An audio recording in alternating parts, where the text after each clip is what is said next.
Hello, வணக்கம். நான் யமா மாதவன் பேசுகிறேன். யமா க யார் யார் வைத்திருக்கிறீர்களோ அவங்க அனைவருக்குமே வணக்கம்.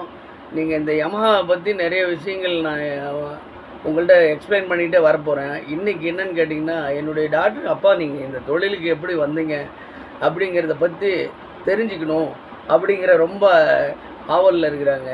அவங்க என்கிட்ட கொஸ்டின் கேட்க போகிறாங்க. அவங்களுக்கு நான் ஆன்சர் பண்ண போகிறேன். அது பாருங்கள். உங்களுக்கு பிடிச்சிருந்துச்சின்னா வாழ்த்துங்க. Okay, thank you. என்கிட்ட கேட்டுகிட்டே இருக்காங்க. அந்த நான் எப்படி வந்தேங்கிறத பற்றி இன்றைக்கி உங்களுக்கு ஒரு சொல்ல போகிறேன். எங்கள் டாக்டர் என்னை கேள்வி கேட்க கேட்க நான் உங்களுக்கு பதில் சொல்ல போகிறேன்.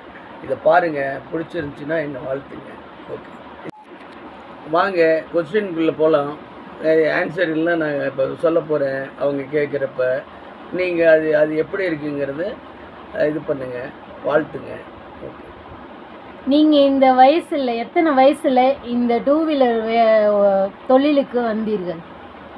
அதாவது நான் இந்த தொழிலுக்கு பார்த்தீங்கன்னா 77ல் நான் 6th ஃபெயில் ஆன உடனே எங்கள் டேடி மறுபடியும் என்னை படிக்க வைக்கிறேன்னு சொன்னாங்க.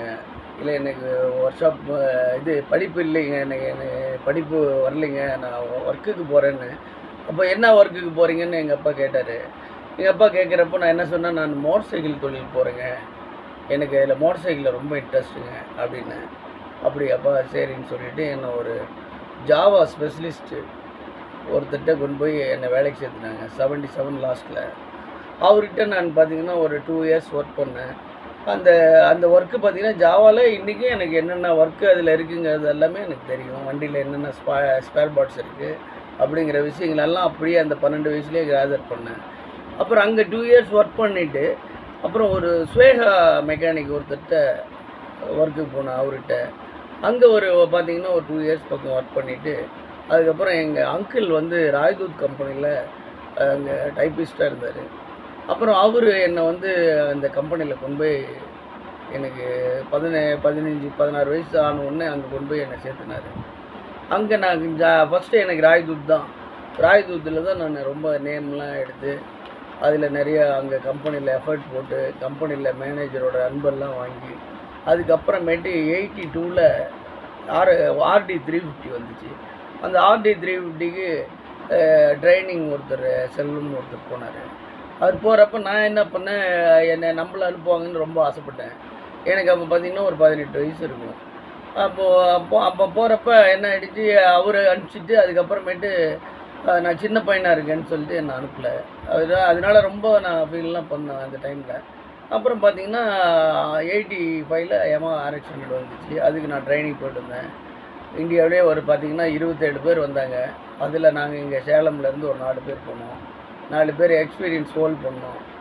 அதுக்கப்புறமேட்டு நான் கம்பெனிலே ஒரு 11 இயர்ஸ் பக்கம் ஒர்க் பண்ணிவிட்டு தனியாக கேரேஜ் வச்சுட்டேன். அதுதான் நான் இந்த ஃபீல்டுக்கு வந்த ஒரு விஷயங்கள். Next question. முதலில் எந்த மாதிரியான வேலை செய்தீர்கள் அந்த கம்பெனியில்? கம்பெனியில் ஃபஸ்ட்டு நான் போனோடனே என்ன பண்ணாங்க, பையன் ரொம்ப சின்ன பையனாக இருக்கிறான் அப்படின்னு சொல்லிட்டு என்னை இந்த வாட்ரு வாஷ் இருக்கு இல்லைங்களா, வண்டி கழுகுறாங்க இல்லைங்களா, அந்த ஒர்க்குக்கு தான் என்னை ஃபஸ்ட்டு அப்பாயின்ட் பண்ணாங்க.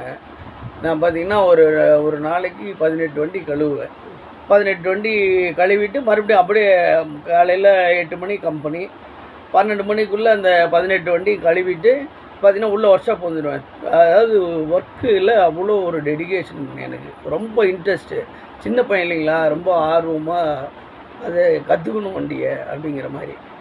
அப்புறம் அந்த 12 லன்ச் இல்லைங்களா, 12 to 1 லன்ச்சு. அந்த லன்ச் டைமில் நான் என்ன லன்ச் முடிஞ்ச உடனே அப்படியே ஒர்க் ஷாப் போயிடுவேன். ஏன்னா 12 மணிக்குள்ளே 18 வண்டி கழுவிடுவேன்.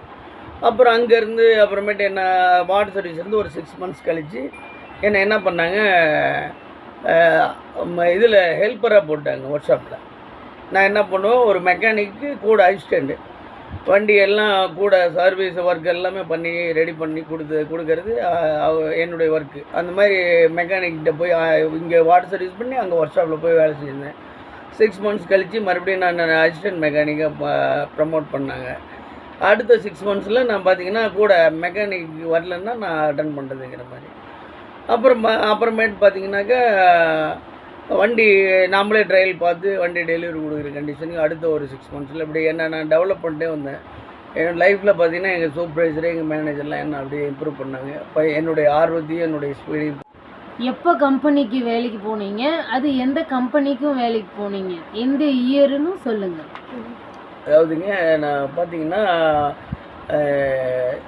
ராய்தூத் கம்பெனிங்க நான் போனது. சேலம் ஆட்டோமேட்டிவ் கார்பரேஷன் சேலமில் 5 ரோட்ஸில் இருந்துச்சுங்க. இப்போ இருக்கிற சென்னைஸ் கேட்வேக்கு எழுத்தாப்புலேயே எங்கள் கம்பெனி. பார்த்தீங்கன்னாக்கா நான் 1980 கம்பெனிக்கு போய் ஜாயின் பண்ணுங்க. 79 லாஸ்ட்டில் போய் கம்பெனிக்கு ஜாயின் பண்ணுங்க. ஜாயின் பண்ணி பார்த்தீங்கன்னா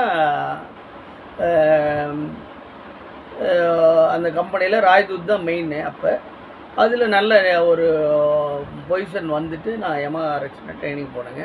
நெக்ஸ்ட் கொஸ்டின். எப்போ கம்பெனியிலேருந்து வெளியே வந்தீங்க, எவ்வளோ வருஷம் எக்ஸ்பீரியன்ஸ் வச்சுட்டு வெளில வந்தீங்க? நான் பார்த்தீங்கன்னா யமஹா ஆர்எக்ஸ் 185 வந்துச்சுங்க. வந்தவுடனே அதில் ட்ரெயின் பண்ணி நல்ல ஒரு நேம் க்ரியேட் பண்ணிங்க. நல்ல ஒரு மெக்கானிக் அப்படிங்கிற ஒரு க்ரியேட் ஆனோடனே எனக்கே ஒரு கான்ஃபிடென்ட் வந்தோடனே 89 லாஸ்ட்டில் ஒர்க் ஷாப் வச்சுட்டேங்க. ஒர்க் ஷாப் வச்சு பார்த்தீங்கன்னா இன்றைக்கி ஒரு 35 வருஷம் பக்கம் நியர் ஆகுதுங்க. ஒரு ஸ்டாண்டர்டான ஒரு ஒர்க் ஷாப்புங்க. Next question. கம்பெனியில் இருந்தப்போ எந்த மாதிரி வண்டி எல்லாம் நீங்கள் வேலை செஞ்சு சர்வீஸ் பண்ணீங்க? ராய்தூத்துங்க ஃபஸ்ட்டு, அடுத்தது RD 350ங்க, அப்புறம் RX 100ங்க, RX 135, RX